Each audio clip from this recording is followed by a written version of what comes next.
Folks, Black Star Network is here. Hold no punches! I'm real revolutionary right now. Black power. Support this man, Black Media. He makes sure that our stories are told. Thank you for being the voice of Black America, Roland. Stay black. I love y'all. All momentum we have now, we have to keep this going. The video looks phenomenal. See, this difference between Black Star Network and black-owned media and something like CNN. You can't be black-owned media and be scared. It's time to be smart. Bring your eyeballs home. You dig?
Hey, folks, today is Friday, August 30th, 2024. Coming up on Roland Martin Unfiltered, streaming live on the Black Star Network. Vice President Kamala Harris, Governor Tim Walz sit down for an interview with CNN, their first joint interview since, of course, she became the nominee and he picked her. Can the media now shut the hell up now that she's finally set out for an interview? We'll show you some of it. Did I watch it? No, because I really didn't care. Also, the Supreme Court, the U.S. Appeals Court rules in Louisiana can end its state Supreme Court consent decree. We'll unpack and tell you what that means.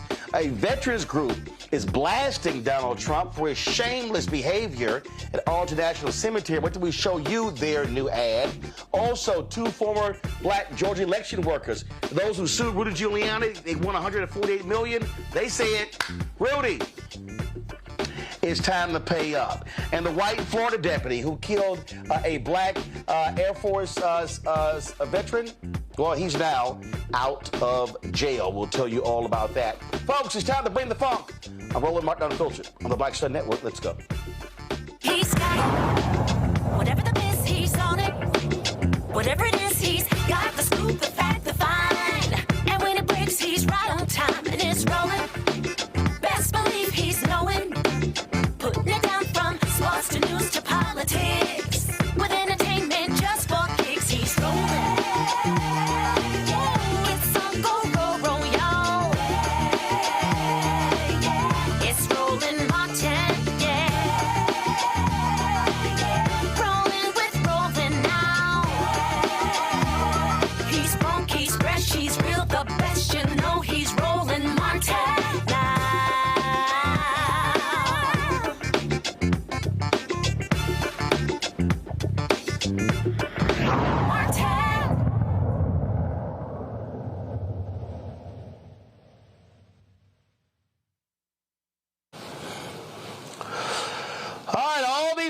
People whine and complain, and Vice President Harris needs to sit down for an interview. Why won't she talk? Why won't she talk? Okay, fine. Yesterday, she sat down for an interview with CNN's Dana Bash, who asked her a lot of questions. A lot of them were just Republicans say this, the right says this. Really wasn't a lot of policy questions, but they got it out of the way. And so here's some of that interview. You have less time to make your case to voters than any candidate in modern American history. The voters are really eager to hear what your plans are. If you are elected, what would you do on day one in the White House? Well, there are a number of things. I will tell you, first and foremost, one of my highest priorities is to do what we can to support and strengthen the middle class. When I look at the aspirations, the goals, the ambitions of the American people, I think that people are ready for a new way forward in a way that generations of Americans have been fueled by hope and by optimism. I think, sadly, in the last decade, we have had in the former president someone who has really been pushing an agenda and in an environment that is about diminishing the character and the strength of who we are as Americans, really dividing our nation, and I think people are ready to turn the page on that. So what would you do day one? Day one, it's going to be about, one, implementing my plan for what I call an opportunity economy. I've already laid out a number of proposals in that regard, which include what we're going to do to bring down the cost of everyday goods, what we're going to do to invest in America's small businesses, what we're going to do to invest in families, for example, extending the child tax credit to $6,000 for families for the first year of their child's life to help them buy a car seat, to help them buy baby clothes, a crib. There's the work that we're going to do that is about investing in the American family around affordable housing, a big issue in our country right now. So there are a number of things on day one. What about you? Well, I'm excited about this agenda, too. As I said, the idea of inspiring America to what can be. And I think many of these things that the vice president's proposing are things that we share in values. And the child tax credit is one we know that reduces. Okay, all right, y'all, I had to stop that. Okay, so let me just say this here, all right? I hate stupid questions. And I believe a stupid question is, what are you going to do day one? Let me help y'all out. The only thing a president can do day one, they can do executive orders. Congress ain't passing a bill. It's day one. I also can't stand, what are you going to do in the first 100 days? I hate that question. That goes back to President Franklin Delano Roosevelt. And ever since then, 100 days, first 100 days, first 100 days, first 100 days. I remember when I was at CNN, we had this stupid thing we did where we held up these cards, and it was sort of like red, blue, green, or I don't know. It was just dumb. I remember David Borman, God rest his soul. I literally said on the air, this is stupid. And it was. So it always happens. Remember, somebody who's elected, they're elected for 4 years. So this whole, what are you going to do on day one? It is maddening to listen to. So I just had to respond to that. So y'all, go ahead and press play. Reduces childhood poverty by a third. We did it in Minnesota to have a federal partner in this. Unbelievable, I think, in the impact that we can make. You talked about, you call it the opportunity economy. You are well aware that right now many Americans are struggling. There's a crisis of affordability. One of your campaign themes is we're not going back. But I wonder what you say to voters who do want to go back when it comes to the economy specifically, because their groceries were less expensive, housing was more affordable when Donald Trump was president.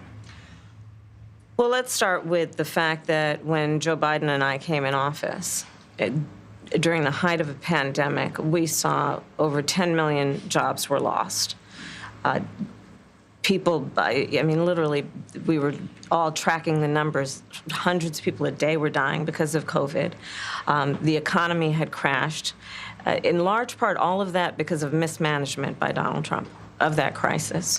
When we came in, our highest priority was to do what we could to rescue America. And today, we know that we have inflation at under 3%. A lot of our policies have led to the reality that America recovered faster than any wealthy nation around the world. But you are right. Prices, in particular for groceries, are still too high. The American people know it, I know it. Which is why my agenda includes what we need to do to bring down the price of groceries. For example, dealing with an issue like price gouging. What we need to do to extend the child tax credit to help young families be able to take care of their children in their most formative years. What we need to do to bring down the cost of housing. My proposal includes what would be a tax credit of $25,000 for first-time home buyers, so they can just have enough to put a down payment on a home, which is part of the American dream and their aspiration, but do it in a way that allows them to actually get on the path to achieving that goal and that dream. So you have been vice president for 3.5 years. Yeah. The steps that you're talking about now, why haven't you done them already? Well, first of all, we had to recover as an economy, and we have done that. I'm very proud of the work that we have done that has brought inflation down to less than 3%. The work that we have done to cap the cost of insulin at $35 a month for seniors. Donald Trump said he was going to do a number of things, including allowing Medicare to negotiate drug prices. Never happened. We did it. So now, as I travel in the state of Georgia and around our country, the number of seniors that have benefited. I was in Nevada recently, a grandmother who showed me her receipts.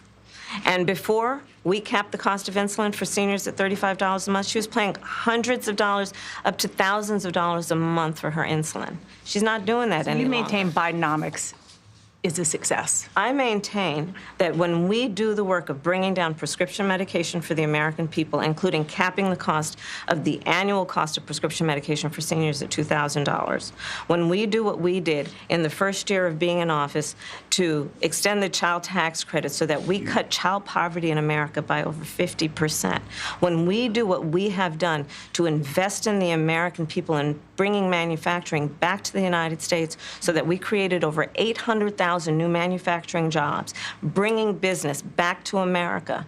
What we have done to improve the supply chain so we're not relying on foreign governments to supply American families with their basic needs, I'll say that that's good work.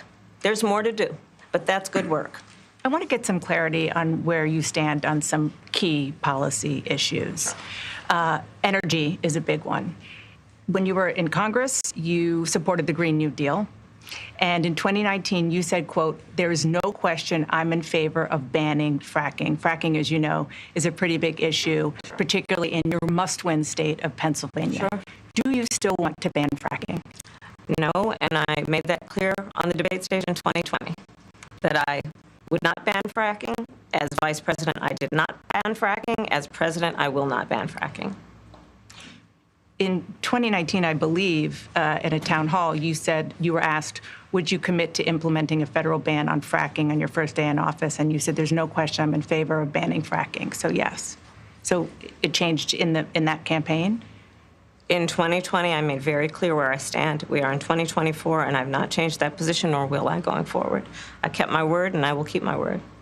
What made you change that position at the time?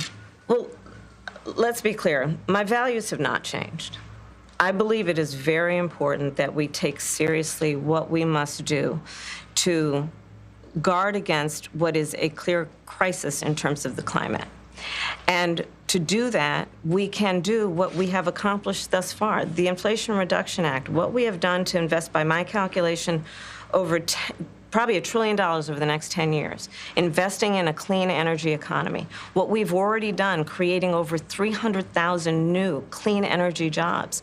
That tells me, from my experience as vice president, we can do it without banning fracking. In fact, Dana, I cast the tie-breaking vote that actually increased leases for fracking as vice president. So I'm very clear about where I stand. And was there some policy or scientific data that you saw that you said, oh, okay, I get it now?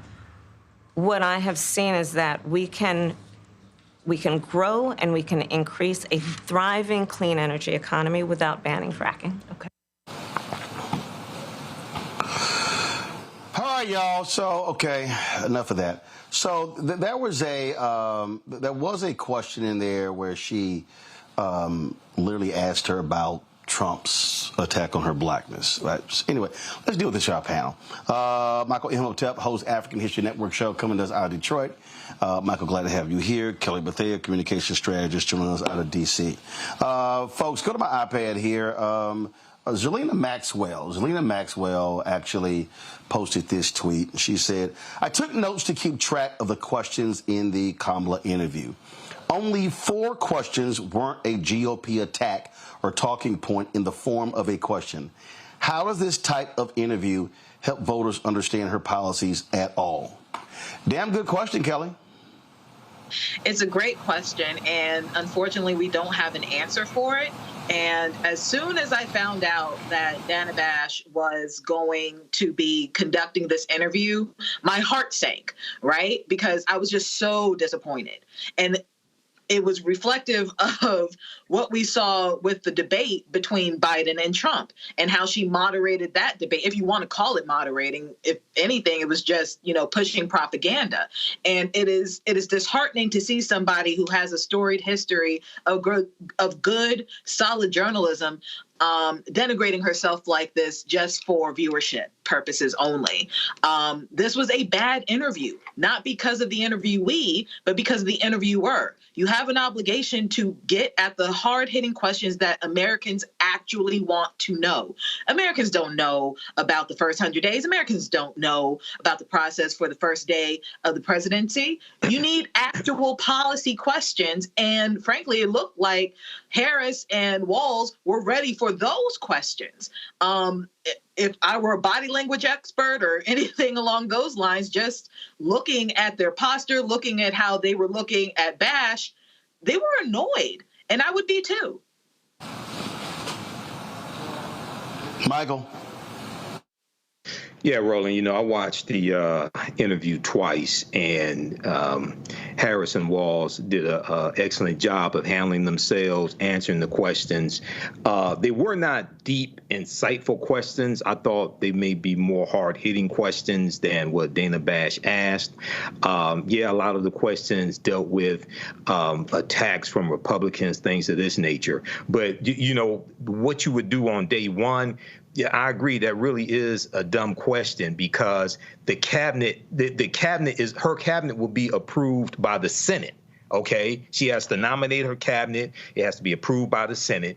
Number one. Number two, she can do executive orders on day one. We know Biden's first day in office, January 20th, 2021, he signed 10 executive orders. One of those was Executive Order 13985 that dealt with analyzing how policies from the federal government have perpetuated racism and coming up with solutions to address that. So, you know, there were 6 million people who watched the interview. I wasn't sitting back waiting for mainstream media to interview Vice President Kamala Harris and Tim Walz.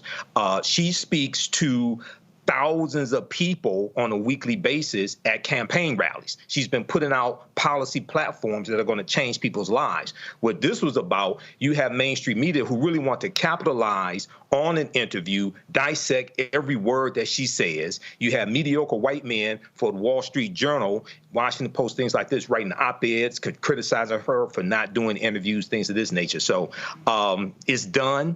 I'm looking forward to the September 10th debate, and I'm looking for the prosecutor to prosecute the criminal. So the question that Dana asked, again, this is just me here. I loved her answer to it because she basically was like, I ain't entertaining this BS. Let me go ahead and play this one for y'all. Check this out. About your opponent, Donald Trump. I was a little bit surprised. People might be surprised to hear that you have never interacted with him, met him face to face. That's going to change soon. But what I want to ask you about is what he said last month. He suggested that you happened to turn black recently for political purposes, questioning a core part of your identity. Yeah. Any same old tired playbook. Next question, please. Yeah. That's it? That's it. About your opponent, Donald Trump. Okay. I was a little bit surprised. People might be surprised to hear that we ain't you doing have never this. Interacted with him, met him. This next question. That's going to change soon. But what I want to ask an ass of a question. Is what he said last month. Let me say it again. It was an ass of a question. Black. Right. And why is it an ass of a question? Because, so can you please comment on him questioning your blackness? Why was it an ass of a question, Kelly? Can you please comment on him questioning your maleness? Governor Walz. Hey, could you please comment, Vice President Harris, on the questioning of your womanness? Could you please comment on questioning your hair color choice? Vice President Harris, could you comment on why you wear more pantsuits than you wear skirts or dresses? No, and that's why it's an ass of a question. And I'm telling you right now, it drives me crazy.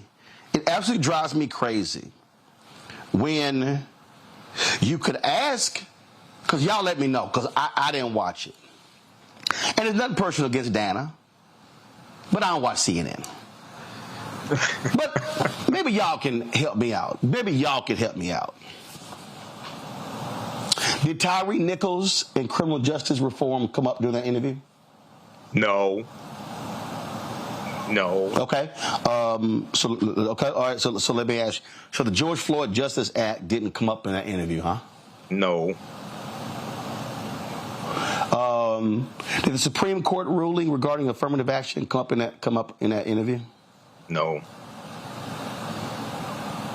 Okay. Did the Congo or South Sudan or Somalia or Ethiopia, did that come up in that interview? Africa did not come up in the interview at all. Haiti did not come up in the interview at all. That's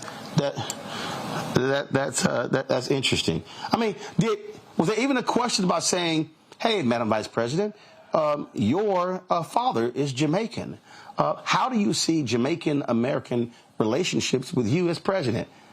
Did that come up in the interview? No, but Roland, Palestine and Gaza came up in the interview.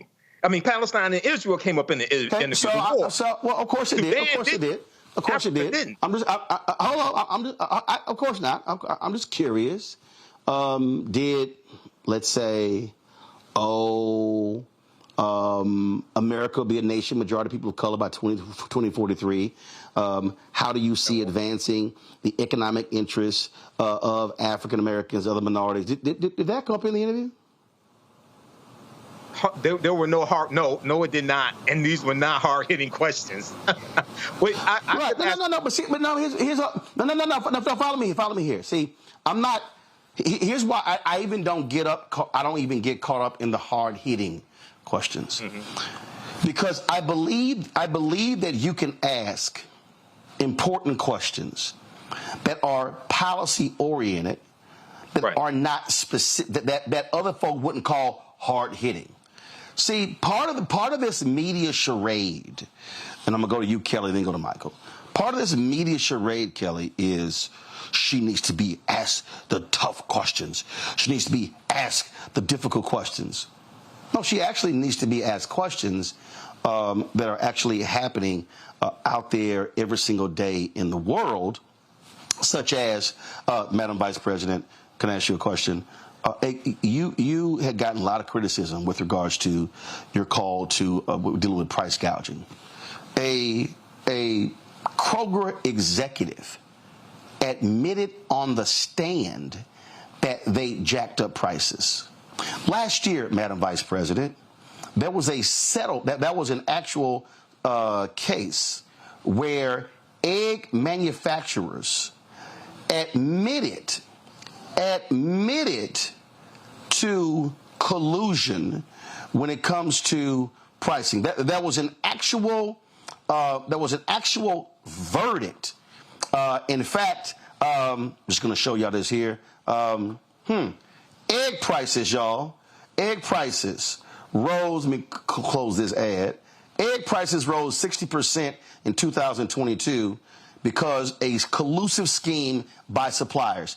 To me, that's not, Kelly, a hard-hitting question, but it does go to a policy issue that she raised, a pocketbook issue that people are concerned about, and may very well explain why prices have been jacked up, and people then go, oh, now I know why eggs were damn near $10 a dozen. Go ahead.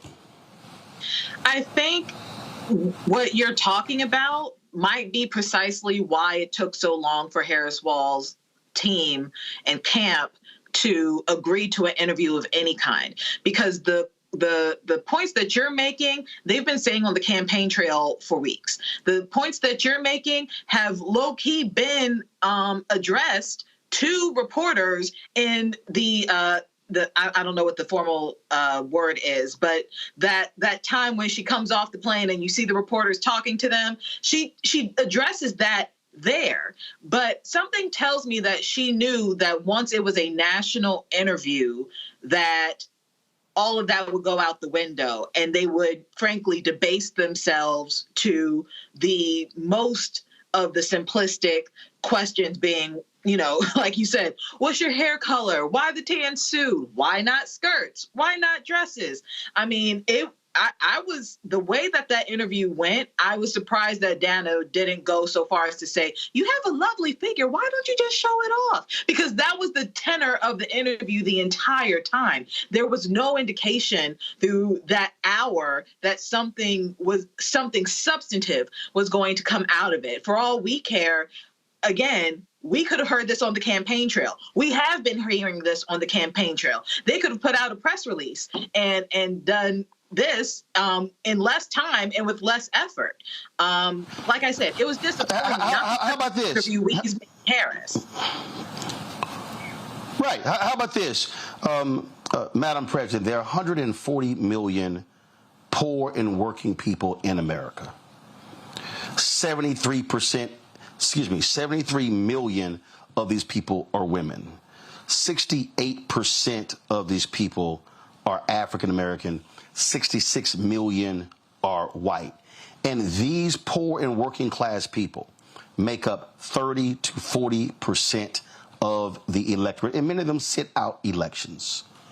What will you do as president to speak to the needs and the interest of low and working class people? That's a better question than asking about, well, Donald Trump said this. What do you say, Michael? Yeah, I agree, Roland. And when I used the term hard hitting, I didn't mean a gotcha question. I meant something that's insightful, a question that would cause people to come to answer that Vice President Kamala Harris would give, would cause people to really learn a lot more about her and her policies. That's what I meant when I used the term hard hitting. When the answer that she gave to the question about Donald Trump questioning her blackness, quote, same old tired playbook that she said, is what she said. When I took away from that, that also goes to another question that was asked, and she talked about turning the page on the last 10 years, because the last 10 years, especially dealing with with Trump in power and then also surrounding Trump, has been a divisiveness in this country, a nastiness in this country, and she's talking about turning a page on that, the othering of other people. So yeah, and her plans dealing with attacking price gouging, that came up a little bit. It could have, because of the case that's taken place to stop the merger of Kroger and Albertson, and what came out Tuesday in court dealing with price fixing. Okay, that should have come up. Dana Bash should have asked that question, I think. In fact, if you're going to go that route, which you also say, President Biden has been extremely aggressive when it comes to his Federal Trade Commission and stopping a lot of these mergers and acquisitions that create monopolies. Yes. Will you, as president, continue to be just as aggressive as President Biden has been, or will you be more what some are called business friendly? See, substantive question. Yeah. Not sexy, not a gotcha, may not necessarily go viral, but that is a policy question that could have also potentially elicited a difference between her as president and Biden as president. So all I'm saying to folks is that just understand, to everybody who's watching, when you see these questions, these are questions that senior execs wanted and asked, things along those lines. They don't always dovetail with really what's happening out there in the real world. So, and we know you ain't gonna have no black questions come up. So I can guarantee you, when I get an interview with her, it's gonna be some black questions because that's what we do. But I don't like most of these interviews because it's a whole bunch of gobbledygook that doesn't mean anything. All right, y'all, hold on one second. We're going to come back, and I'm going to deal with a couple other things. We keep talking about this election. Donald Trump doing all he can to stay out of jail. Now he's trying to appeal his New York conviction to federal court. We'll talk about that when we come back. You're watching Roland Martin Unfiltered right here on the Black Star Network. On the next A Balanced Life with me, Dr. Jackie, how to live the dream without it turning into a royal nightmare. We'll meet an entrepreneur couple who've been living the dream for nearly 30 years, and they're still going strong, speed bumps and all. I was all one trying to hold back, but he thinks he can do anything. He's like, no, we're going to do it. You know, let's do it. Let's just jump into it. And it has worked. It's a thing of beauty, literally. That's all next on A Balanced Life on Black Star Network. Next on The Black Table with me, Greg Carr. We featured the brand new work of Professor Angie Porter, which, simply put, is a revolutionary reframing of the African experience in this country. It's the one legal article everyone, and I mean everyone, should read. Professor Porter and Dr. Valencia Watkins, our legal roundtable team, join us to explore the paper that I guarantee is going to prompt a major aha moment in our culture. You crystallize it by saying, who are we to other people? Who are African people to others? Governance is our thing. Who are we to each other? The structures we create for ourselves, how we order the universe as African people. That's next on The Black Table, here on the Black Star Network. Hey, what's up? It's Sammy Roman. Hey, it's John Murray, the executive producer of the new Sherry Shepherd Talk Show. It's me, Sherry Shepherd, and you know what you're watching, Roland Martin Unfiltered.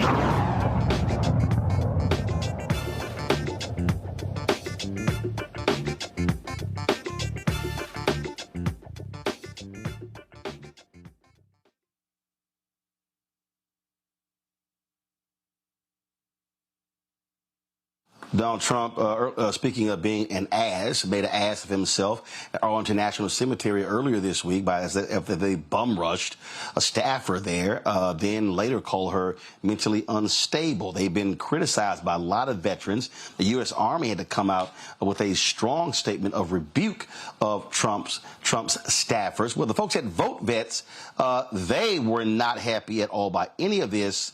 They dropped this ad. We've got Trump on the run, scared. His insults about service members catching up with him. He's panicked. Losers and suckers, he called us, confirmed. Refusing to be seen with wounded warriors because it makes him queasy. Refusing to salute the fallen of World War I because he, quote, doesn't understand what was in it for them. Because he was afraid his dye job might run in the rain faster than he ran to a quack doctor when the draft board called his number. Comparing his sexploitations with the likes of Jeffrey Epstein to the sacrifice of those who went in his place to Vietnam. Now, maybe the greatest insult of all, turning a military cemetery visit into a political stunt with cameras in tow. In Section 60, one of the most hallowed acres of all, and when an Army civilian official told them they were breaking federal law that bans politics and campaign cameras, Trump thugs verbally and physically assaulted her. Disgusting. Donald Trump, the grave markers veterans and military families drop a knee to are not your political props. They represent the heroes we served alongside, men and women you could never measure up to, friends who lived and died by the oath we all swore to uphold, something you will never understand, and why we're doing our damnedest to make sure no service member ever has to salute you as Commander-in-Chief ever again.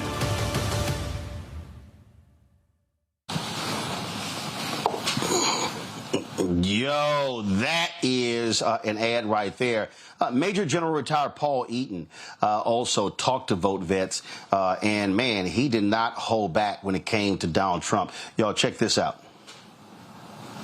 Ladies and gentlemen, this is Paul Eaton, Major General of the United States Army, retired. Every year, my wife and I pay our respects to the fallen in Arlington National Cemetery. Some were killed in action. Some have died of natural causes.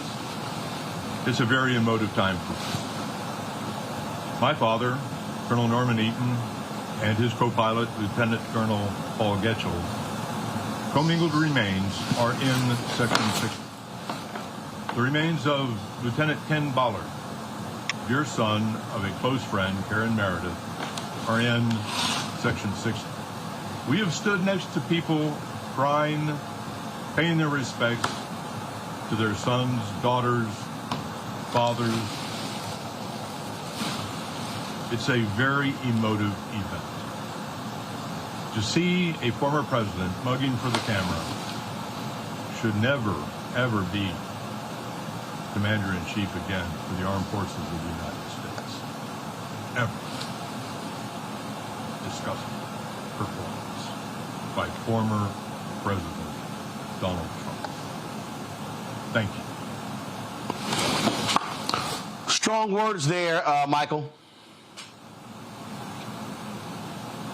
Yes, they were strong words, Roland. And this is something that didn't have to happen. This is another scandal dealing with Trump, on top of flip-flopping on campaign issues, things of this nature. But there's a piece from NBCNews.com that talks about the Army says a Trump aide, quote, abruptly pushed aside an Arlington National Cemetery employee. And then the Trump campaign put out that the employee had some type of mental issue or something like that as well. We know the employee doesn't want to press charges, but this is utilizing dead soldiers, okay, for the purpose to promote the Trump campaign. Because they shot video. Now, they didn't just take pictures. They also shot video there as well, and they're using this as part of the Trump campaign. So this is and this is from a president who got 5 deferments, okay, who nobody in his family has ever served in the military. And this is somebody who doesn't understand the sacrifice that those who serve in the military make, their families make, and those who give the ultimate price make as well, regardless of whether you agree with the mission or the war, anything like that. So this is another example why he can never become president again. Oh, absolutely. In a moment, I'm going to play for y'all this almost 8-minute video that they put together. And let me tell you something. It is a strong video. It's a strong video, Kelly, because they also lay out what will happen when it comes to Project 2025. Again, if Donald Trump goes back into the White House. And so he's always trying to tout how he loves the military, he loves veterans, but it's not necessarily the case. As you heard the retired General Eaton said, used as props. And so people need to understand the dangers that are in place if this, frankly, wannabe dictator, this just moral degenerate is back in the Oval Office. Yeah, I mean, the most recent scandal of 45 and the issue with the cemetery, Arlington Cemetery, I mean, it's beyond disgusting to me. I come from a family of veterans. I come from a family who are currently in the military. I thank them for their service every time that I get. But to see a former president be that disrespectful on hallowed ground, it's just sickening to me. But to your point about him not caring about the military, I don't think he cares about people. And that is clear in his rhetoric. That is clear in his policies. He says that he loves the military. I don't think that's the case at all. I think he associates victory with the military. He loves the ego trip that comes when you win something. He likes winning. He likes the ego boost of winning. He likes the ego boost of victory. And he ties that with military conquest. But he also right? loves Kelly. But Kelly, remember, he also loves the pageantry. Remember how he raved about the military parades of Kim Jong-un? And remember, he wanted that in D.C. Remember, he wanted, and they were like, dude, you just can't roll tanks on U.S. streets. Do you know how heavy they are? The damage they cause? He wanted one of those old Russian, I'm going to try to find the video, one of those old Russian military parades where they got the missiles and the tanks and they got all that stuff, and he gets to stand there in the middle of the generals. That's what he wants. Dictators do. That's what dictators do. But all of that is. But my point to that, Roland, you're right about what he wants and what he said he wanted. But all of that is tied to ego. All of that is tied to the perception of power. So that's where I'm getting at with it. If he could find a way to not use the tanks and still get the same response out of people regarding the perceived power, the perceived ego boost. I mean, all of this is tied to his ego. This is why he's obsessed with crowd sizing. This is why he was obsessed with virility and how agile he was as opposed to Biden. That's why he was debating Biden on a political stage regarding golfing. It's all about his ego. It's all about a perceived notion of power. And that's what I mean when I say that he doesn't care about the military. He doesn't care about people. He cares about whatever it takes to make himself feel bigger than what he actually is. Oh, absolutely. I mean, and that's exactly what it. In fact, let me play this here. I mean, this is really what he wanted in D.C. This right here. This is what Donald Trump wanted. He wanted to be able to. Somebody on YouTube said Donald Trump wants the soldiers to goose step right past him. And this is what he wanted. I mean, he was talking about that. And also keep in mind, he still owes Washington, D.C. about $9 million for that, whatever that 4th of July display was. He still ain't paid that bill. And so that's what he wants. He doesn't respect. He doesn't respect. Well, he can actually pay for it from all them damn donations, but the money's been used on his legal fees, and he's sitting here, screwing those folks over. Let me do this here, folks. The folks at Vote Vets also put together. Yeah. No, actually, he's robbing some toothless person with a "Make America Great Again" red hat running around who believes that don't trust my guy, and he wouldn't let any of these broke ass white folks even walk through his hotel. They couldn't even get into the lobby, but they're sitting here just worshiping this man. The folks at Vote Vets put together this video, y'all, that they went through Project 2025 and laid out how devastating this plan could be to the nation's military. Check it out. Project 2025. Project 2025. Project 2025. Project 2025. Project 2025. Deeper look at Project 2025. You've probably heard about Project 2025. The 900-page manifesto drawn up by Donald Trump's MAGA allies to radically remake our country. It's worth knowing about as you think about your vote, because this election is not just a choice of candidates. It's really a choice of the kind of country you would like to live in. Project 2025 is the MAGA Republican playbook to go around the Constitution, the Congress, and the courts to take total control of our government, using it to enforce their ideology on our lives. The thing is, it's eminently doable. They've been planning this for years, and we'll be ready to go on day one should Donald Trump be elected. Let's look a little deeper at a section that's been overlooked in the media. Their plan to radically remake our military. If one were to write a credible roadmap to transform our democracy into a dictatorship, this is what it would look like. And a big part of that is to turn the most effective, professional, and nonpartisan fighting machine that the world has ever seen into Trump's MAGA military force. Ready, willing, and able to deploy against our fellow citizens should Trump issue an illegal order. It achieves this goal in 4 steps. First, it corruptly uses the power of the presidency to fire flag officers, generals, admirals, and so on, who they deem not sufficiently loyal to Trump. Second, it stops promoting anyone in the military who doesn't pledge allegiance to their agenda. Third, it obliterates military readiness programs that ensure our diverse forces know how to work together. Fourth, it actively recruits troops who may have been targeted for radicalization by white supremacists. And then, it enables the use of the Insurrection Act to deploy the military inside the country against political opponents, protesters, or just about anyone Donald Trump chooses. That's a lot. So let's walk through it. The first step in creating a military that is loyal to Trump and carries out whatever order Trump gives, legal or not, is to remove all obstacles at the top. That means clearing out generals, admirals, and others who would refuse to carry out illegal orders in accordance with the Constitution. Trump himself has made it clear.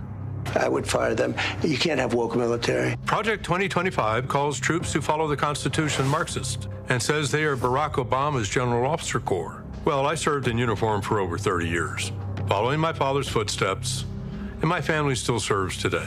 I can assure you that there aren't many Marxists in the military. So who are they looking to fire? Anyone who is loyal to the Constitution above all. Once they clear out top ranks, they will only promote MAGA loyalists.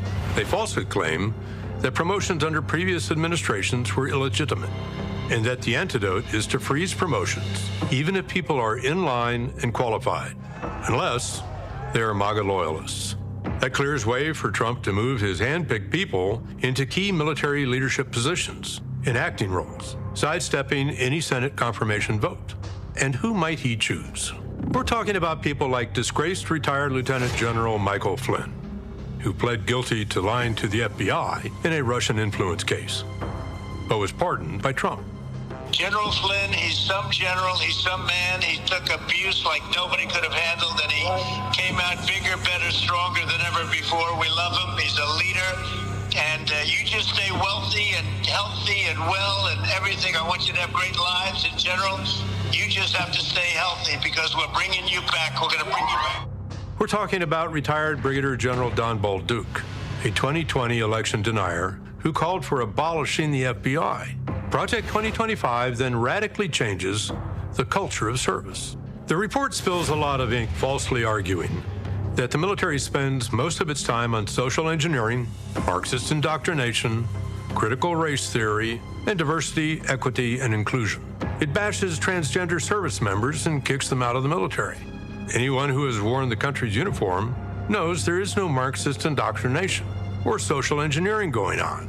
So what are they talking about? They're referring to programs that train our diverse armed forces how to respect each other and work together.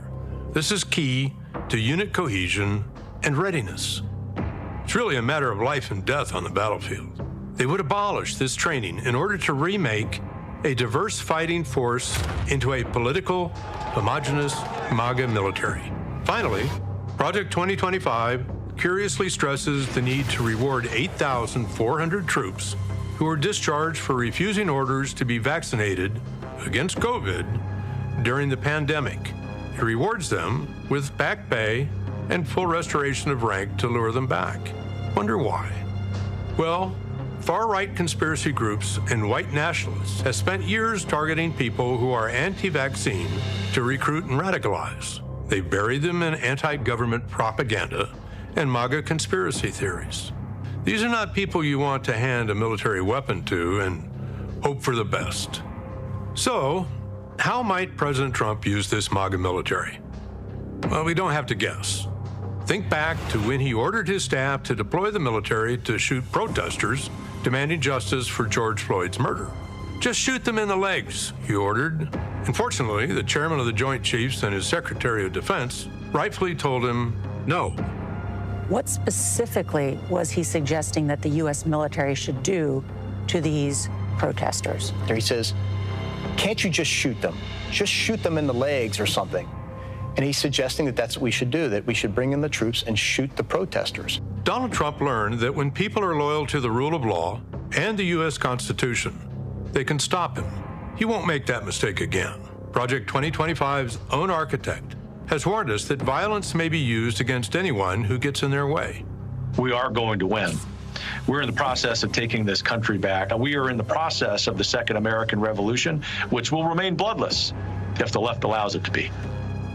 From shooting Americans in the street if they protest, to sending the military door to door looking for immigrants to round up, to putting troops into domestic law enforcement roles akin to martial law, Project 2025 would empower all of Trump's worst instincts. The good news is the choice is in our hands. Your vote this fall makes the difference. And it's not just about the top of the ticket. We need to vote for candidates up and down the ballot who will block Project 2025 from ever becoming our nightmare reality. And we need to talk about it with friends, family, and neighbors. That's how we hold fast to an America where democracy rings free, where the people rule and the elected serve, where the government values our rights and protects our freedoms. And an America that continues to say, if you're willing and able to serve, there is a place for you in our armed forces. A military that still swears an oath to support and defend the Constitution of the United States. It's up to us. Thank you.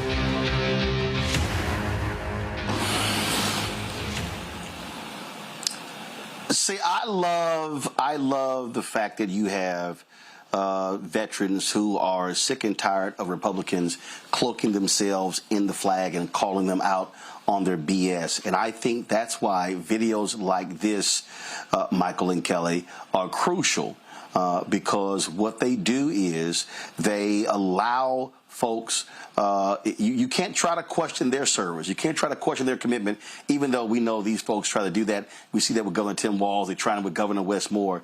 But it's great to see that level of detailed pushback from veterans, Michael. Yeah, it is. And he went through and broke down that aspect of Project 2025. He talked about the Insurrection Act of 1807 and how it could be employed.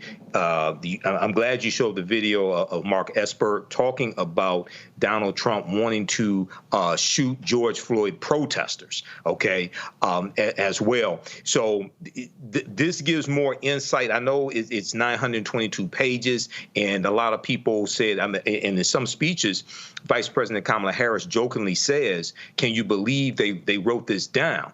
Yes, I can believe they wrote this down because this is the second time the Heritage Foundation has done this. They did this in 1980, and it was a book called Mandate for Leadership that contained 2,000 policies they wanted the Reagan administration to adopt. The Reagan administration adopted 64% of those policies in Reagan's first term.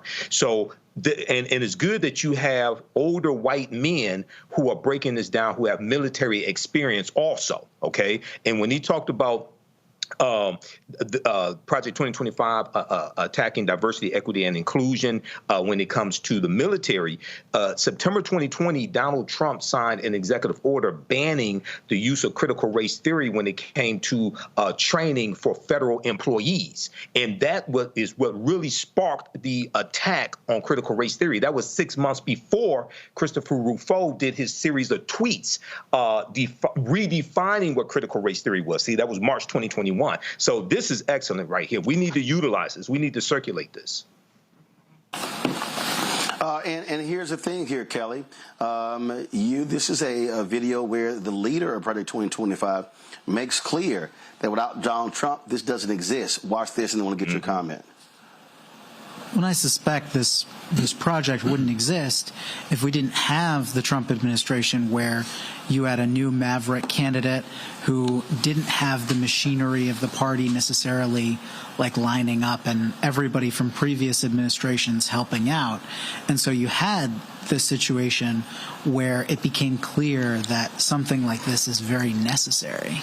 Well, that's quite true. I would say even more necessary in kind of the circumstances you describe, because even a we'll call it an establishment candidate where everybody just sort of wanders back in, but they're not particularly conservative, then they're more open, they know what to do more, there's less chaos, but they're less likely to actually seek to implement conservative policies. So there's a trade-off there, and we're trying to overcome the downside of that trade-off. So when I suspect this... You heard him. There's a trade-off there. Kelly? It is terrifying to me that this could possibly actually happen, because it would truly be the end of how America is perceived, how America functions as we know it. The reason why those people think that but for Trump, this would not be happening is because, frankly, he's the only quasi-politician, because he's not even a full-fledged politician, let's be honest. He is the only vessel who would be dumb enough to enact this and think it's not going to affect him, that it's not going to affect his families, etc. So it is imperative that people understand that this is not a joke. And you should also take into consideration with this ad in particular that, yes, they are veterans, but note how you don't know what their political party is. You don't know what their ideologies are. All you know is that they are against Project 2025. And the reason for that is Project 2025 is anti-American. And when you're talking about a group of people being veterans whose lives have been dedicated to protecting the America that we know, that people love, that people respect, for all of these people to be on board and be like, I don't know what this is, but it's not American, that should tell you something. That should tell you something. Indeed, indeed. All right, folks, hold tight 1 second. We come back. I want to talk about this case out of Louisiana. And if you want to understand why federal courts are so important, you want to understand why there's a difference between a President Kamala Harris or a Donald Trump in the Oval Office. Y'all know I can never call that man president. So I'm going to use every other iteration possible. It's what happened out of Louisiana and the extremely conservative U.S. Fifth Circuit Court of Appeals. I will explain that next right here on Roland Martin Unfiltered on the Black Star Network. Hey, folks, do not forget, support the work that we do. It is critically important. And so we really appreciate if you would join our Bring the Funk fan club. Our goal is to get 20,000 of our fans contribute on average $50 each a year. That's $4.19 a month, 13 cents a day. That allows for us to be able to do the stories that we do, cover this stuff. Folks, understand our expenses are real. $195,000 a month. Office space and staff and salaries and all these things that go with it. And it's real. And so we're out here doing our work. We generate revenue through YouTube. We generate revenue selling merchandise. We generate revenue, which, of course, trying to get additional advertisers. But again, your donations are critically important. Next Thursday, I'm going to travel to Kansas City to get an update on our Mobile 2.0. Remember, our Sprinter was total when this driver cut in front of my driver returning from Essence Festival. So we're going to get an update on that. And so, again, that's going to cost us about $180,000. And first of all, we got insurance. We had insurance on it, sent us a check, but we actually had to have some modifications, some better safety modifications. It was going to cost a lot more. So it's all real. And so when you support us, that's what you're supporting. And what I love about all of y'all, all of our fans, and when I started this 6 years ago, I said, hey, we're not going to send you swag because, listen, all that stuff is going to cost money. So hats and mugs and T-shirts and all this sort of stuff like that. And I dare say fewer than 100 people have complained that, well, what am I getting? What am I getting? Y'all, when you contribute, you know that money is being invested right into the show. And so we really want you to support that work and what we're doing. And so, again, it's absolutely critically important when you do. And so we're doing the best that we can with our resources. And trust me, it's no joke. We've got, my show. We've got, of course, we have other shows on the network that we do the work. And so we do all of that. And so, of course, Wealthy You, Balanced Living, Great Car Show. We've got Stephanie Humphrey's show. We're going to be starting new episodes. My little man Noah out of Atlanta. Y'all been seeing that young brother. Matter of fact, let me pull it up. I want to pull up here because some of y'all may have missed the news, but no, don't show it yet. Don't show it yet. Don't show that yet. I don't want you to show it yet. But I ran into, okay, all right. Let's see what happened here. Sorry, y'all. Something happened here. There we go. We got me back, I think. Y'all got me back? There we go. Sorry. All right, so y'all might have seen my man Noah. He's out of Atlanta. Little young brother. He was of course on the show with us in Chicago. And so next month, y'all, we're going to be starting a new show with him. Sorry, for some reason the video is not working. I'm gonna get this straight. But Noah is gonna be working with us. Can't wait to make it happen. And so his 12-year-old kid is gonna start up as a weekly show, and he's ready to roll. And so again, that's what we're doing. I'm looking for I would love to do add a couple of the shows. A young, vibrant female, millennial, Gen Z to do a show, and it's because it's all about, again, this platform was created to provide additional voices, but your support makes all that possible. So join our Bring the Funk fan club. Send your check and money order to P.O. Box 57196, Washington D.C. 20037-0196. Cash App $RM Unfiltered. PayPal R Martin Unfiltered. Venmo is RM Unfiltered. Zelle Roland at RolandSMartin.com. Roland at RolandMartinUnfiltered.com. Download the Black Star Network app. Apple phone, Android phone, Apple TV, Android TV, Roku, Amazon Fire TV, Xbox One, Samsung Smart TV. Folks, we'll be right back.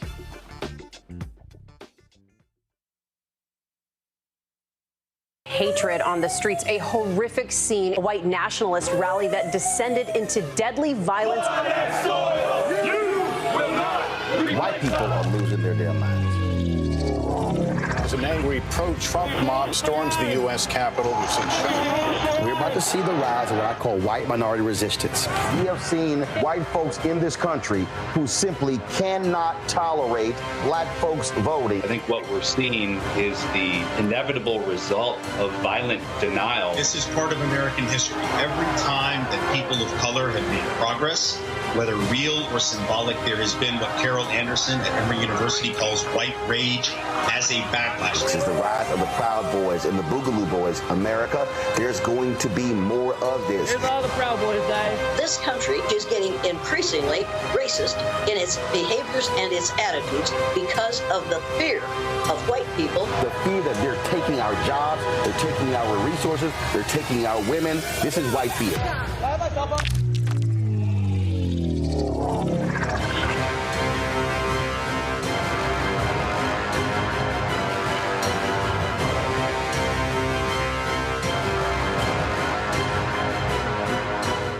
Hello, I'm Paula J. Parker.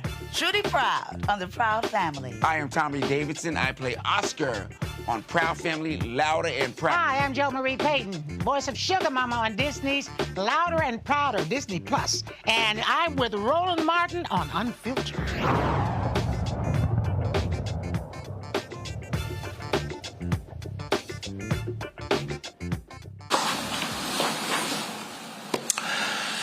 So why do presidential elections matter? Why the U.S. Senate races matter? Because the president is the one who picks federal judges. It is the job of the Senate to confirm them or to deny them. Well, guess what? In Louisiana, in 11-7 decision, the 5th U.S. Circuit Court of Appeals in New Orleans, they said that a lower court judge erred in requiring that Louisiana prove it had erased, quote, the vestiges of past discrimination before ending the so-called Chisholm Decree. Circuit Judge Kurt Engelhardt said this unexpected burden was impossible to satisfy, and it was enough that Louisiana satisfied the 8 remedial measures in the 1992 decree, which required a single majority minority district in Orleans Parish. One of the dissenting judges, Circuit Judge Jacques Wiener, said the evidence of compliance was simply not there. Louisiana also refused to commit to ensuring a majority minority district after the decree was dissolved. This right here is really, really important, Michael, because, again, the 5th Circuit Court of Appeals is extremely, extremely conservative. And that 5th Circuit, I just want to show folks so they understand why it matters. I understand the 5th Circuit because I am from Texas. That's one of the states that the 5th Circuit actually covers. And as I said, extremely, extremely conservative circuit. There are 17 judges in the 5th Circuit. And who is the circuit judge that they actually report to? Sam Alito. Republicans have always understood how vital the 5th Circuit Court of Appeals always has been. And so when you look at this ruling and when you look at other rulings as well, then you begin to understand the 5th Circuit. This right here is their website. These are the states that fall under the 5th Circuit. Louisiana's eastern, middle, and western districts. Mississippi, the northern and southern districts. Texas, the eastern, northern, southern, and western districts. Those 3 states. So when you talk about laws, cases that come out of those states, the Fifth Circuit rules in them, and that, Michael, is crucially important. Absolutely, and you're correct that Republicans have always been much better in understanding the power of the courts, how the courts work, the federal court, Court of Appeals, U.S. Supreme Court. Those 3 states that you just showed, Louisiana, Mississippi, and Texas, those are all former Confederate states as well. They had very large slave populations. So this is another reason why we have to have political education, master and understand political self-defense. And in looking at the court ruling, the piece from Reuters, it talks about the 5th U.S. Circuit Court of Appeals in New Orleans said a lower court judge erred in requiring Louisiana to prove it had erased, quote, the vestiges of past discrimination before ending the so-called Chisholm decree. So once again, this also ties into history, right? And really understanding Louisiana, 1/3 population African-American. We see what Governor Landry has been doing down there. You've had Gary Chambers on here a number of times talking about Louisiana. This is the consequence of voting and not voting strategically as well. So this is extremely important that we're talking about this. This right here is a story from April of last year. Kelly, Biden nominates Texas judge for conservative-leaning Fifth Circuit Court of Appeals. Listen, they don't actually get many shots at that. So perfect example. He named Irma Carrillo Ramirez.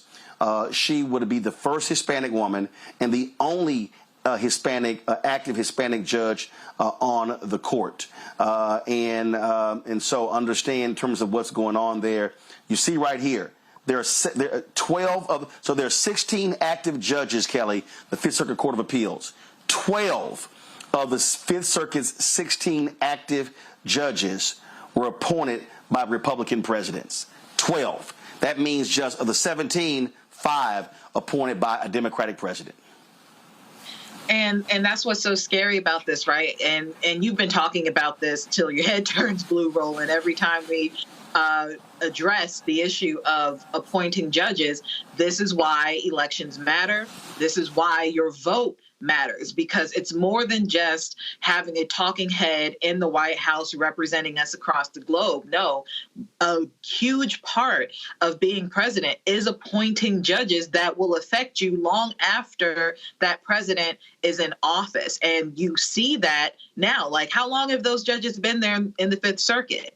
Right? We just got one through Biden, like you said, for the Fifth Circuit. These are lifetime appointments. So it matters. All of this matters. So this ruling does not surprise me, only because of the history of the Fifth Circuit being racist, sexist, pick-and-ism. They try to uphold it all. Right? But this is also why elections matter, because it is possible to change the tide of how that court makes rulings. Let's talk about, again, the election and what we're seeing. And the entrance of Vice President Kamala Harris has totally changed this game. The Land Journal-Constitution has this story right here, Kelly, that is huge. Presidential race shakeup sharply increases voter registrations in Georgia. Black women, Kelly, added 75% more registrations than in the same period in 2020. And look at this lead right here. New voters have registered in droves in Georgia since Kamala Harris entered the presidential race, especially black, Hispanic, and young voters, according to state election data. The sharp increase in the rate of registrations suggests an outpouring of enthusiasm among voters who tend to vote for Democratic candidates in Georgia, a politically divided battleground that could decide the winner between Harris and Republican former President Donald Trump. I saw another story, Kelly, that talked about in one area the voter registration of black women was up 175%. When you're talking about an election that is a margin election, these new voters, they absolutely matter. They really do. And it is incredible to see that, like published, seeing the proof that that Black women, that people in general are just, registering to vote and seeing that increase in voters, right? But it also goes to show, I have to give credit to the Harris-Walz campaign team, specifically the strategist, because I can't remember the man's name, but the deputy director or the deputy campaign manager basically talked about how it is necessary to go into jurisdictions that typically aren't addressed and seen because they feel like they're not going to win that district anyway. They're not going to vote our way anyway, so there's no point in going. But this particular deputy director, who was also responsible for the Warnock win, understands that if you are really for all Americans, you got to go to where all Americans are, right? And this articles like this, data like this is proof that that strategy works best. Well, it's first of all, you're talking about Quentin Fulks, who was the deputy campaign manager. Yes. And so, yeah, I got you. When you look at these numbers, Michael, it is important because what you're seeing is the type of focus, the type of attention that is happening all across this country, and Democrats now have significantly closed the voter registration gap. Tom Bonnier was the one who was on CBS talking about 175%, and he posted a tweet. He said, somewhat incredibly, the number of young Hispanic women registering in the week after Vice President Harris effectively became the nominee was triple the number of registrants during the same period in 2020. Black women registration more than doubled. This is the chart right here. He's showing those numbers. So you see, so if I zoom in here, so you see down here, Republican, AAPI, Democrat men total, women, black 63.7, black women 83.9. This is just in Nevada. Hispanic 91.9. 1829, 106.6. Black women 1829, 125%. Hispanic women 125.4. Women 1829, 129.5. Hispanic women 18 to 29, 221%.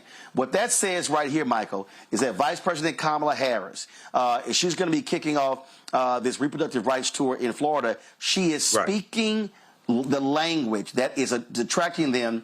And what have I been constantly saying? When millennials and Gen Zs, when they vote their numbers, they can decide elections. And so, again, when you go back to this chart right here, and I'm looking at the bottom right here, I'm looking at total 1829, black women 1829, women 1829, Hispanic 1829. We're talking more than between 106% and 221%. This is just in Nevada. That's a battleground state. That can determine who wins.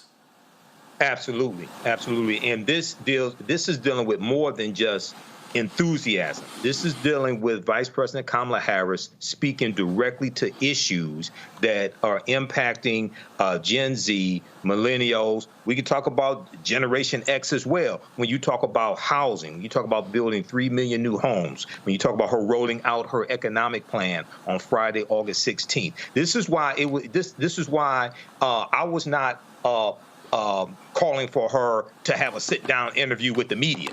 She's speaking directly to voters. Okay, you look at the rally in Savannah, Georgia yesterday. You look at the 2-day tour of Georgia that she just came off of, going into rural areas. That's extremely important because what it does is, one, it draws media attention, it draws thousands of people to come out, but also what it does is it forces the Trump campaign to put resources into areas they didn't think they were going to have to try to defend, okay? So This is speaking. This and this goes back to something I was saying right before Biden dropped out.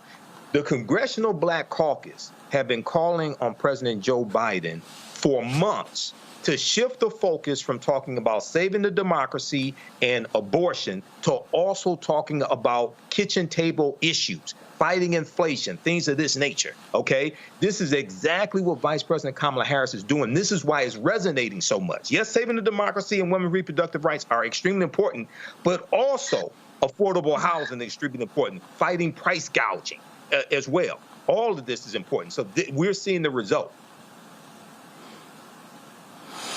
In fact, this was the actual tweet. I'm going to my iPad, y'all.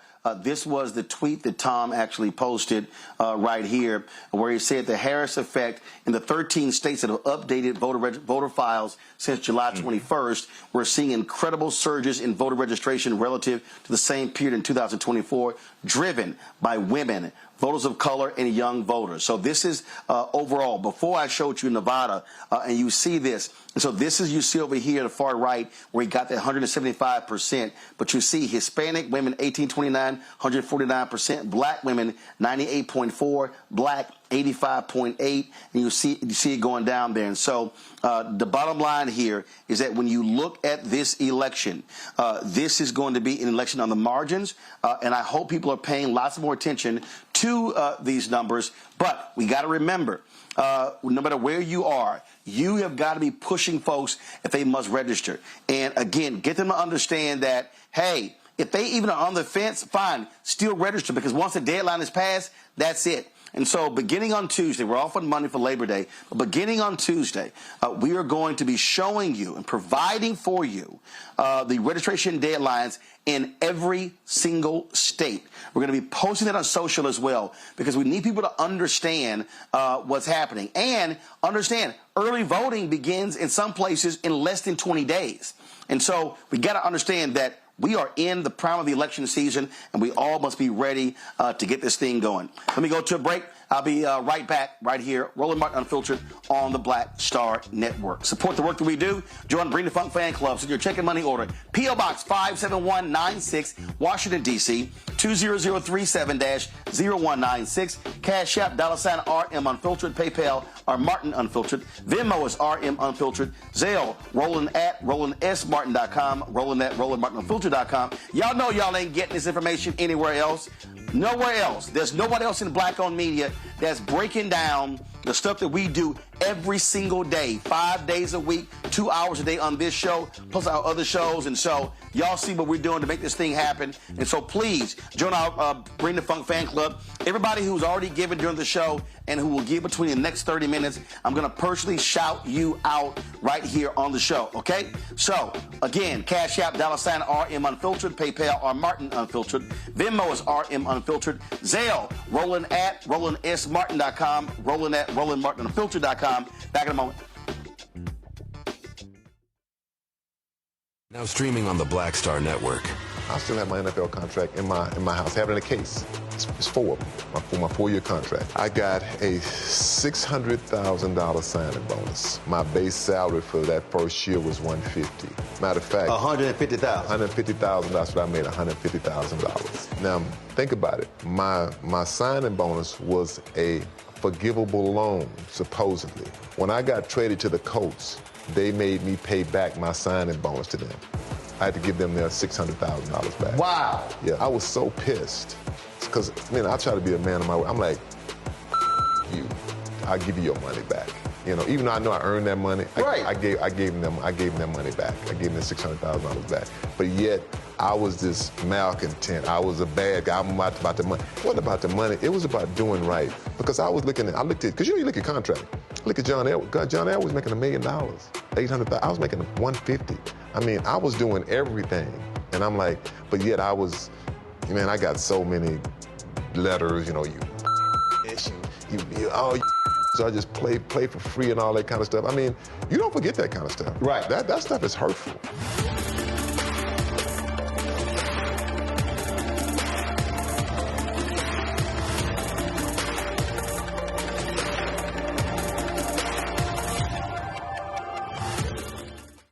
everybody. Sherry Shepard with Sammy Roman. I'm Dr. Robin B., pharmacist and fitness coach, and you're watching Roland Martin Unfiltered.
Y'all, welcome back. Oh, Lord, the white folks at Fox News, they are in their feelings because of my commentary, my tweet earlier this week to Auburn coach Bruce Pearl. So check this out, y'all. So somebody sent me this today. Former CNN contributor tells black players not to join Auburn's basketball team under Bruce Pearl. First of all, Fox News, Scott Thompson, you might want to learn to fact check, because my damn name ain't Ronald Martin. It's Roland Martin. He goes, Ronald Martin believes Pearl's political beliefs should lead players to choose accordingly. And so then he goes in the article, okay, and he goes, former CNN contributor Ronald Martin, that ain't my damn name. Because Pearl put out this tweet calling Vice President Kamala Harris a socialist. He also said her view, said that, with her woke policies, and so all this sort of stuff. And so again, I said what I said. He goes, this post led Martin to tweet his own plea to recruits not to join the Tigers head coach because of his public views, specifically black players. Hey, Scott, you damn right I said what I said. If you got a basketball coach in the South, in Alabama, in Bruce Pearl, let's be real clear. He ain't got no team without black players. And he's calling Vice President Kamala Harris a socialist. He's sitting here talking about her woke agenda. Hell yeah, I'm saying to black parents, don't send your kid to Auburn. I wouldn't want my kid under him. This right here, y'all, is a tweet he posted. And he was responding to, of course, that ignorant racist Senator Tom Cotton of Arkansas, to Bruce Pearl. Thank you for pointing this out, Senator Cotton, except my guess is that, like many of her socialist, woke, progressive beliefs, she's now changing them or hiding them to get elected. We won't get fooled again. And, of course, I said to all black players and their parents considering Auburn, this is the trash Coach Bruce Pearl tweets. There are many other SEC schools to consider. Choose accordingly. Then you got Pastor, you got Daryl Scott who goes, but Steve Curry and Steph Curry are good to go, huh? First of all, Daryl Scott, Daryl, I'm going to call you out every single time. Steve Kerr is a professional. He's an NBA head coach. Steph Curry is a professional. He's a basketball player. The fact of the matter is, here you have Bruce Pearl, who's criticizing, who's criticizing Vice President Kamala Harris.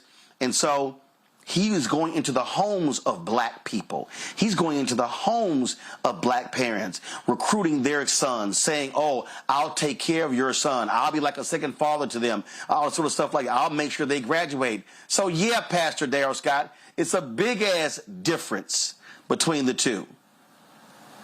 And so I'm telling you right now, Michael, if I had a nephew and he was a top basketball player, I'd be real clear. I say, bruh, man, it's one school we ain't visiting, and that's Auburn. Yeah, I agree, Roland. And, Coach Bruce Pearl, his comments attacking Vice President Kamala Harris calling her policy woke, calling some of her policies socialist, things like that. What's woke about wanting to build 3 million homes so that people can have affordable homes to live in, so they can build generational wealth? What's woke about wanting to go after corporations that inflate prices and drive up inflation, so it makes it hard for people to afford food and basic needs? And my question would be, okay, so are you a Trump supporter? Okay, Bruce Pearl, are you supporting down? If you're attacking her and you're not going to vote for Vice President Kamala Harris, okay, who is for defending the Constitution against enemies both foreign and domestic, then are you a Trump supporter?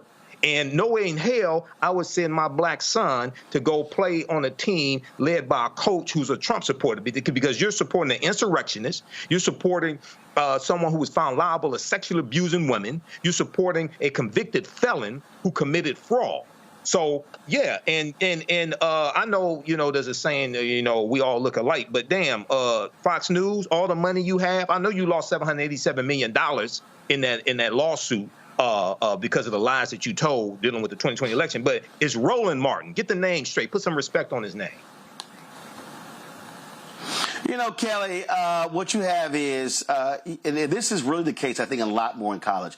You got a lot of these white coaches in college who are hardcore conservatives, and they love making their money off black folks, but then they also want to trash views. You look at Tommy Tuberville, of course, who was a head coach. Oh, guess where was he a football coach? Auburn. Okay, Alabama. And he's one of the dumbest people in the United States Senate.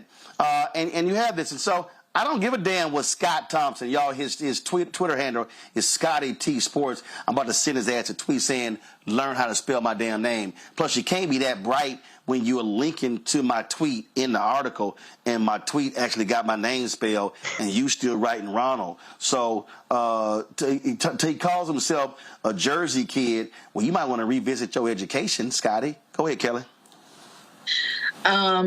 Something tells me that he said Ronald on purpose. That is always, to me, a blatant form of disrespect, especially with name recognition such as yours. Your name's everywhere.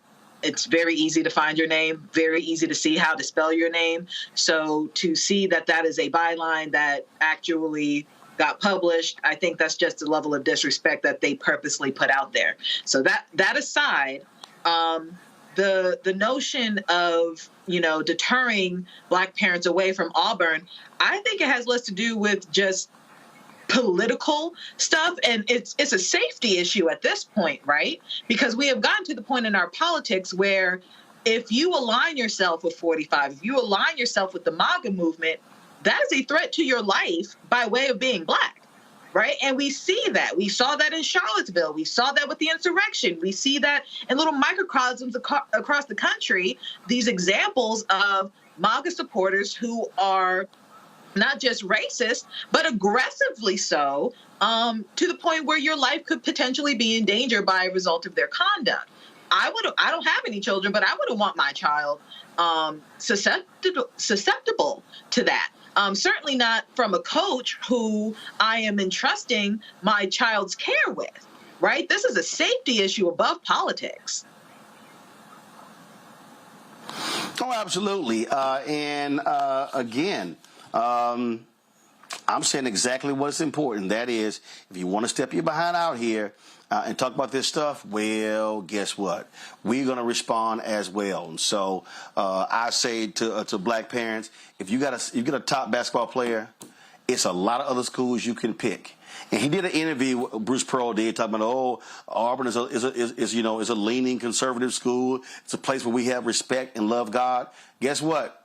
Y'all can go to a lot of HBCUs in Alabama where y'all can proudly wear your stay woke shirts as opposed to dealing with that fool. Let's go to Georgia, where the two black women who successfully sued Rudy Giuliani, they like, run me my money. That's exactly what they're saying, because they're making it clear, hey, it's time for you to pay up. and they want to start seizing his assets. Lawyers for Ruby Freeman and Wandrea Shea Moss, they have urged the U.S. District Court in Manhattan to force Giuliani to turn over his Madison Avenue apartment, any remaining cash, some of his prized New York Yankees memorabilia, including 3 World Series rings and a signed Joe DiMaggio shirt. They also want to claim about $2 million Giuliani has said Donald Trump's 2020 presidential campaign owes him. They also asked for control of his Palm Beach, Florida condominium. Of course, Rudy Giuliani targeted the mother and daughter after Trump's 2020 election loss, accusing them of election fraud. Kelly, I want them to leave Rudy Giuliani butt-ass naked. Well, I don't need that image of Giuliani naked in my head, but I will say penniless. I don't need it. I don't need it. I want to put his drawers and socks on eBay. That's nasty. No, I don't need that. I don't need that visual. I don't need that visual. That's pineapples. No. But I will say that, like you said, I can't even talk. Like you said just now, run these women their money, because they went through the ringer for absolutely no reason. And, you know, I teach on part-time regarding comms law, and this is like typical of and basically like a textbook case of private versus public citizen. These are private citizens, private figures who were literally minding their business, doing their job, when some public figure decided to exploit them for absolutely no reason with malice, you know, and all of that was proven in court. Where's the money? Where's the money? You know, he has it, find it, and give it to him. That's it. That's all. But we don't need any visuals of Giuliani of naked draws. None of that. It was hard enough for me to see the black paint drip down on his head. That was it.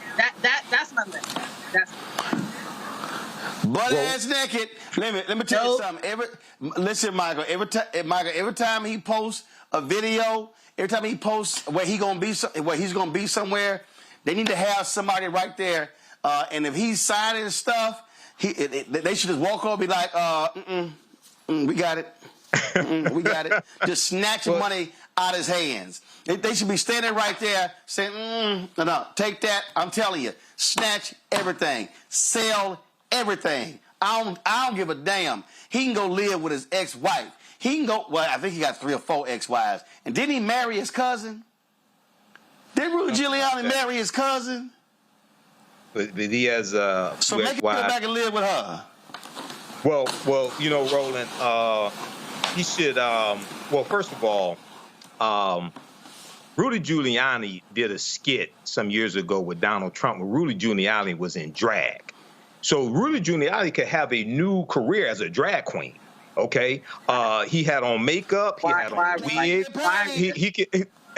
he had on makeup, he had on a wig, he had on a dress. So Rudy Giuliani could raise money to pay Shea Moss and Ruby Freeman. He can go on a national drag queen tour, make it a review, team up with RuPaul. You know, make a career out of it. You know, this is a whole new career for him. You reinvent yourself, Rudy. Okay. So yeah, they need to get every penny from this traitor, from this liar, from this fraud who put their lives in jeopardy. Okay. And you know, and Donald Trump owes Rudy Giuliani $2 million. Donald Trump, he owes so many people money. So yeah, Rudy needs to get his money from Donald Trump. Donald Trump needs to sell some more of those cheap ass sneakers and some more of these digital cards and things like that to help Rudy pay Shea Moss and Ruby Freeman. See, but Rudy, you don't have to give me a percentage. I know, for Kelly. The drag queen idea. Go run with that. Hey, Kelly, I know some people out here, and they like, oh, you ain't right for that. You talking about you saying Giuliani, you know, Giuliani did marry his cousin.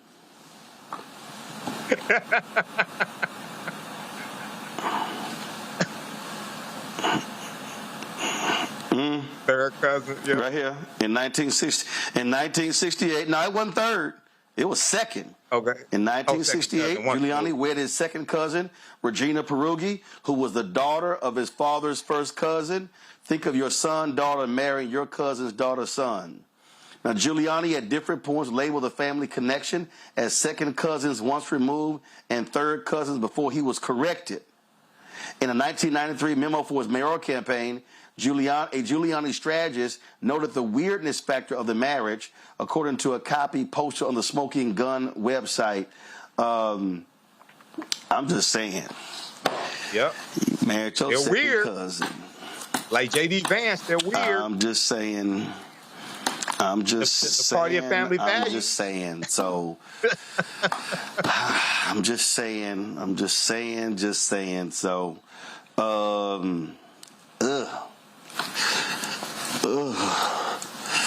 That's how they are. But yes, Kelly, leave his ass butt naked. Take everything. I do not need that visual.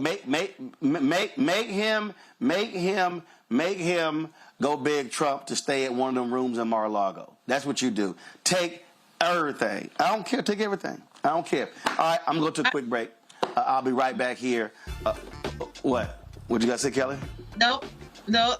I was just going to say, sometimes just because it's legal don't mean you need to do it. And that's a very prime example of that. That's all. You right. Still with his butt ass naked. I'll be back. On the streets, a horrific scene, a white nationalist rally that descended into deadly violence. White people are losing their damn minds. As an angry pro-Trump mob storms the U.S. Capitol, we've seen shooting. We're about to see the rise of what I call white minority resistance.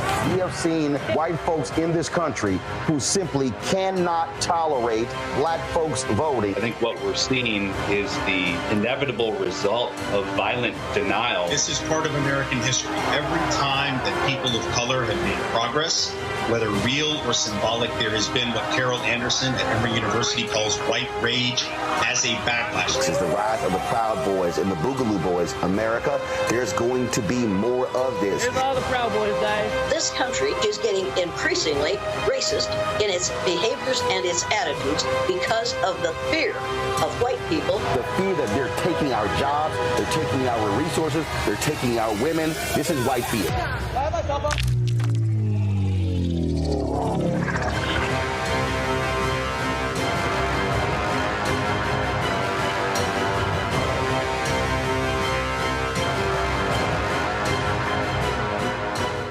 Hi, I am Tommy Davidson. I play Oscar on Proud Family, Louder and Prouder. I don't play Sammy, but I could. Or I don't play Obama, but I could. I don't do Stallone, but I could do all that. And I am here with Roland Martin on Unfiltered.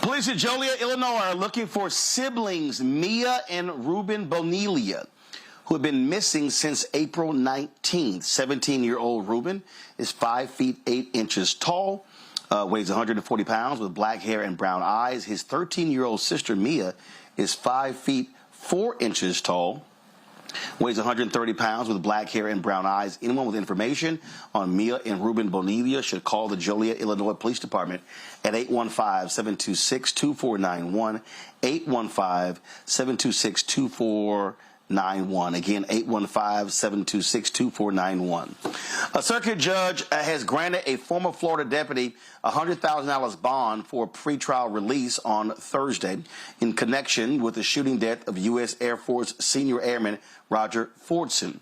Roger was killed in his home in May. Eddie Duran was denied release in his first court appearance on Tuesday at the Okaloosa County Circuit Court. In Thursday's hearing, Duran, who appeared before a judge in person, avoided the $250,000 bond amount asked by the state, but was denied the $10,000 requested by his attorneys. The judge ruled that Duran cannot possess any firearms, come into contact with Fortson's family, or leave the First Judicial Circuit area of Florida outside of special circumstances that may be allowed by the court if they come up. Duran is charged with manslaughter with a firearm in the May 3rd shooting death of 23-year-old Roger Fortson. The rare charge is a first-degree felony punishable by up to 30 years in prison. You know, one of the things that we always talk about here when we deal with these cops when they get charged and then when they go to jail is the special treatment they have. Remember, I don't know if you remember that case out of Oklahoma where the cop he was raping black women. And I'll never forget, Kelly, when he got convicted, if you went to the database of prisoners, you could not pull his name up. You couldn't pull his name up. And they essentially were hiding him in the system. I'm sorry. I just fundamentally believe that I don't give a damn if you are a cop. When you have when you've broken the law and you've been convicted and you go to prison, you should be treated like everybody else. I get this whole thing about solitary confinement and, you know, because of the cop and there's a bounty on their head. I get that. But I'm sorry. You shouldn't be in that situation where they're hiding your name so the public doesn't know. And in this case here, listen, he got bond. But the bottom line is Fortson is dead.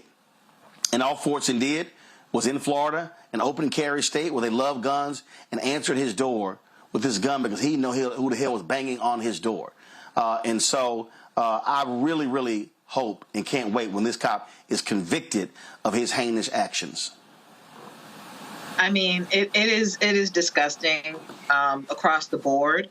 But to your point about them getting special treatment, if I recall correctly, there is proposed legislation for a database that will help resolve the issue of officers basically flying under the radar when it comes to grievances and infractions that they conduct while on duty. And I feel like something like this a database like this would really help in a case that you're talking about, because more likely than not, these officers have a history of such behavior before the big event happens. And I feel like if you have something like that already on the books, something that's already implemented, you'll have a lot fewer of these tragedies happening.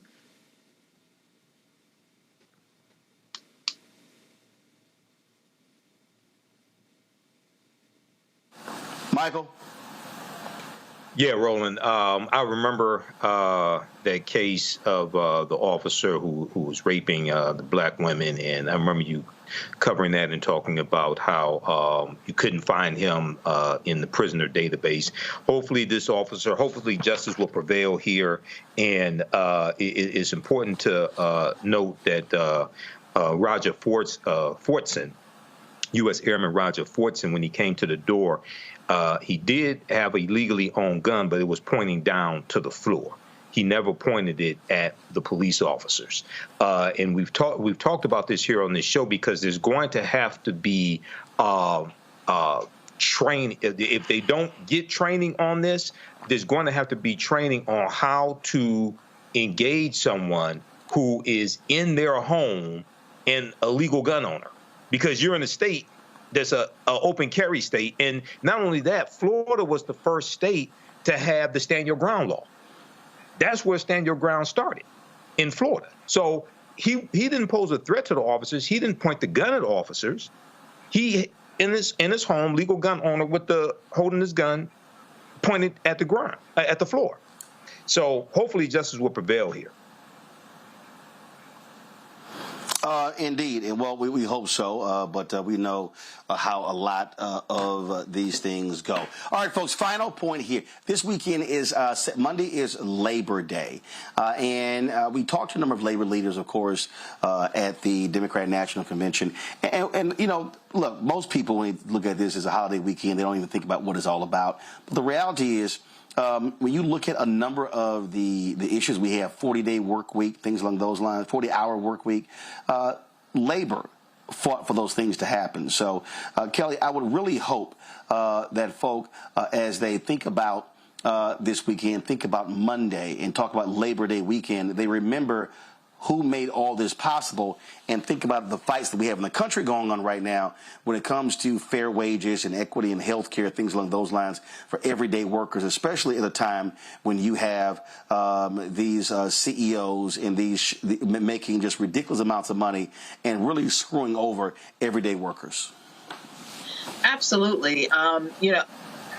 In typical American fashion, the rationale behind holidays gets diluted over time, right? And Labor Day has now devolved into basically a holiday where you shop, have a cookout, and, leisure, right? But Labor Day is a little bit more than that. It is, yes, relax from work, but the rationale behind it is, like you said, it's because of you have to recognize the fact that you need a higher living wage. You have to recognize the fact that you need unions. You have to recognize the fact that people are worth more than just a line item in somebody's, billion-dollar budget. And now with the election coming up, hopefully, like you said, people will begin to recognize that. Little doubtful, but one can hope. Indeed. Kelly, and I of course really appreciate it. Thank you so very much. I want to do this here. There are some folks I want to give a shout out to. Don't pull the music up yet. We had some folks who gave during the show, so I told you I wanted to shout them out. Addie Harvey. What you do is here, y'all pull the slide up where people can actually give. But I'm going to shout out Addie Harvey, Sharon Alexander, Frederick Davis, Jessica Winbush, Belinda Robinson, Trudella, Kathy Stokes, Rochelle Johnson, Rodney Alford, Jeanette Mills, Mark Collins, Christine Ely, Stephen Jesse Harris, Kenrick Burke, Josephine Turner, Richard Pettigrew, Veda Lonnie, Kim, Dennis Palmore, Ronnie Jones, they all, Indira Karib, they all gave during the show, and I appreciate Robert Stevens as well. So I appreciate y'all donating to us. If you want to join our Bring the Funk fan club, so you're checking money order, P.O. Box 57196, Washington, D.C., 20037-0196, Cash App, $RM Unfiltered, PayPal, R Martin Unfiltered, Venmo is RM Unfiltered, Zelle, Roland at RolandSMartin.com, Roland at RolandMartinUnfiltered.com. Folks, I am in Houston. Tomorrow we're going to be having the homegoing service of my sister, Kenya Natasha Martin Williams. Pull up, y'all, the program, and want to pull that up. Also, a number of you have also been asking me to make a donation, and so what we have here is a scholarship fund for my twin nieces. They're in college, and so if you actually go to first of all, there's a QR code you can actually pick up. You can also go to guys don't so you have it right there. So you see right there the QR code. So you just point your camera to that, and then so you see the $0 figure. You can put in any amount in there. So if you want to contribute to the scholarship fund of my sister's twin daughters, you can do so by just clicking the QR code as well. I'll post the link on social media if you want that as well. So be sure to check that out. So we'll be, again, funeralizing her tomorrow. So we appreciate all of your thoughts and prayers. And folks have also, a lot of you have sent flowers. I talked to the funeral home and they said, man, people have been calling from all over the country. And so we want to thank everybody for expressing their condolences to our family in this time. So I certainly appreciate it. Folks, I hope you have a fantastic weekend. Enjoy the weekend. Be safe. I'll be back in our studio on Tuesday. We're off on Monday. On Monday, though, we're off on Monday. What we will be doing on Monday, we're going to be actually putting through the best of our interviews with labor leaders, especially from the Democratic National Convention. That's going to be our show on Monday. And so we appreciate that. Y'all be well. Y'all take care. And as y'all always know how I sign off. Ho!